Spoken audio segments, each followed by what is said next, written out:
Good day and welcome to another episode of the Daily Dose with Dr. Suhail Essa. I think it's episode 8 now. Yeah, we're on episode 8 today. And on today's episode, we're going to be discussing the origin of the coronavirus.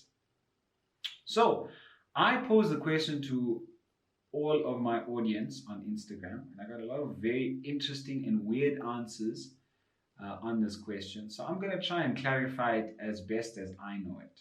Now, there's a lot of theories going around. I'm sure you've heard a lot of them. I've taken my time in doing research to discover the real origin of the coronavirus. And what I'm about to tell you is very interesting and might shock you because a lot of the things that we've heard, I don't think have been true. So, when I did my research, I found some articles and a very interesting interview that I'm going to quote here. So, the first article that I read, and one that has a lot of information on the origins as well as the spread of the virus from a genetic level, it's come from PubMed. The article's named is A Genomic Perspective on the Origin and Emergence of SARS-CoV-2.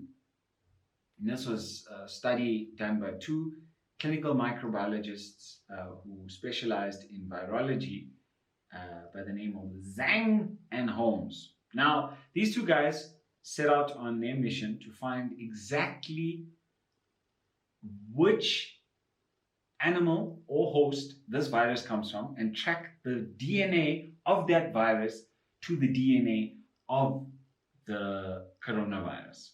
Now, I also, in my research, I found this very interesting interview by Dr. Sanjay Gupta.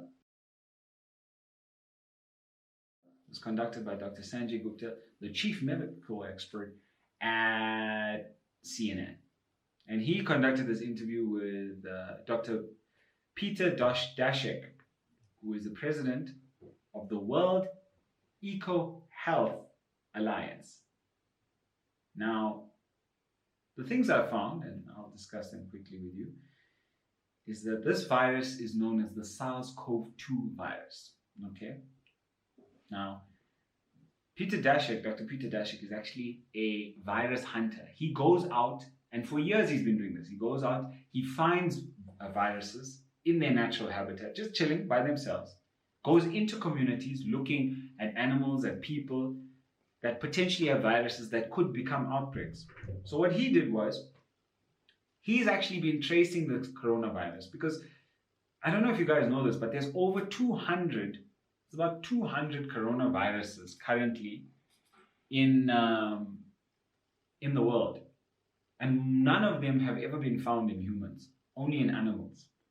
Now, the specific one that's closely related to the SARS-CoV-2 that we find in humans has been found in bats. Yes, you guessed it. I'm sure you've all heard this. It was found in bats, but this is interesting. The bats were found in a cave 1,500 kilometers from the epicenter of the outbreak in Wuhan. It was actually found in Yunnan province. Am I pronouncing it? Yunnan province, 1,500 kilometers away in a cave there. Now, these bats are known as the rhinolophus bat. Yeah, I almost got that wrong. It's a rhinolophus bat because they look kind of like a rhino, which is weird to be one animal named after the other. But hey, I don't come up with the names. Okay, so you have rhinolophus bat. Now, rhinolophus bat is chilling 1,500 kilometers away from Wuhan, where it is predicted that this outbreak occurred because most of the cases were found there. And this is in southwest China, okay? And Wuhan is about 1,500 kilometers away in the east. And they're trying to figure out, how did this virus get from there to here? Because another thing Dr. Daszak said is that at this time of year, according to all the research that he's done over many years tracing this virus, is that they don't actually sell bats at that market around that time. So there must have been something else at play. What could it be? Now, they actually looked at this virus in the bats and they looked at it in humans, and it's completely mutated. Because in its host, the bat, the one that it's naturally found in, it doesn't kill the bat. The bat doesn't die. They live like a symbiotic relationship. Both are benefiting from this relationship. And in fact, the virus doesn't want to kill the bat because that's its natural host. It needs the bat to survive. But for some reason, when it mutated and got into humans, it's deadly to us. Now, there must have been an intermediary process. They've discovered something known as an amplifying or an intermediate host, a host between the bat and the human. Now, the one they found was the Guangdong pangolin. Now, the Guangdong pangolin is like an armadillo type like creature with like spikes and stuff. It looks really horrible. I don't know why anyone would want to eat it, but in China it's a delicacy. Now these animals are near extinction and they're a rare delicacy, and so people trade them illegally in China. Now the theory is that one of these bats was chilling with a pangolin. Don't know why. They meet up at the water spot, having a couple drinks, chilling, relaxing. One thing led to another. Somehow the bat infected the pangolin, and then this was traded to that market in Wuhan where the virus spread to humans. And it's also not confirmed that somebody ate this pangolin or ate a bat that led to them being infected. Because it is a bit strange, you know. Unless they ate the bat completely raw or rare, it's tough for a virus to survive under high temperatures that it would have been cooked under. So people actually think, these scientists actually believe that there is a strong chance this virus was passed on without it even being eaten, by humans. I don't think a human didn't consume this animal and then get the virus. It might have just come in contact with the animal, and maybe come in contact with any of the animal fluids, and that's how it spread.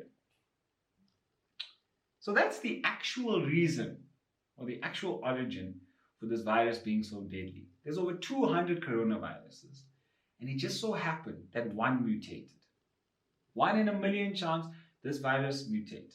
Now, I'm going to come to your questions because a lot of people have given me their conspiracy theories on how this virus has mutated. Now, someone asked me, or someone didn't ask me, they actually just told me that they believe it's spread by 5G and we must dismantle the 5G poles that are coming up. Listen, if you guys think a virus can be spread via telephone poles, wow.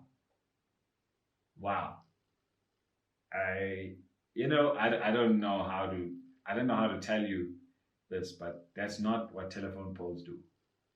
High-speed internet and viruses cannot be spread via microwaves or any form of radiation. They cannot.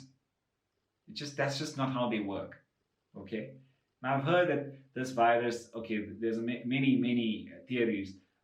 China came up with the virus. They sat in a lab and then they concocted this because they want to be the next superpower, and then now they're recovering while the rest of the world is suffering, and now their stock market is rising, so they're able to buy off other countries. Look, man, stop it. It doesn't matter. Okay, let's, for example, say that China started this virus to take over the world. It's here now. That's the most important. It's here now. If we're going to sit for days and days and ponder on whether the Chinese invented this or whether they wanted to implement 5G look, the 5G argument I do understand. You see, with this high-speed internet that we're going to be getting, a lot of it invades on our personal privacy. Because literally, the 5G, the whole concept of 5G is that you no more even have to think, and whatever you want is going to be at your fingertips. Like, for example, if you're standing on a corner and you're like, hey man, I need an Uber. All you have to say is Uber. And the Uber knows, your phone calls the Uber to you and knows where you want to go. That's the level of like high speed internet, and they take a whole lot of your analytics of things that you searched and where you've been, or let's say you went for a meeting and now the Uber knows that you have to get back home now. Those are the types of things that 5G. So it is invading your privacy. And a lot of people also are saying that because of these social distancing measures and contact tracing and stuff, governments are now infringing on people's human rights by tracking them and tracing them everywhere. Okay, fair enough. What do you have to hide? Are you an FBI agent? What are you trying to hide? If this is true, what are you trying to hide? What are you, Bob that's sitting now watching this? Huh? You sell toilet rolls for a living. Come on, man. The government is not trying to track you down. You're not 007. Okay, bro, just carry on, live your life. All we know is, for 100% certainty, is that this virus is out there. I've been in the hospitals, I've seen patients, people are coming in sick, they've got the symptoms. This thing is real. I have friends overseas, doctors overseas, and they are also dying, and they are also suffering, and this is real. So however it came about, doesn't really matter. I just wanted to give you the facts. These are the facts. This is the evidence that I found. I hope you guys enjoyed listening to this. And tomorrow we'll be discussing politics and the policies. So take care. Hope you guys enjoyed this edition to the Daily Dose with Dr. Suhail Essa. That's me. So have a good day. Stay safe. Wash your hands. And enjoy your time with your family, man. That's important. Assalamu alaikum. Goodbye. Don't stop the video.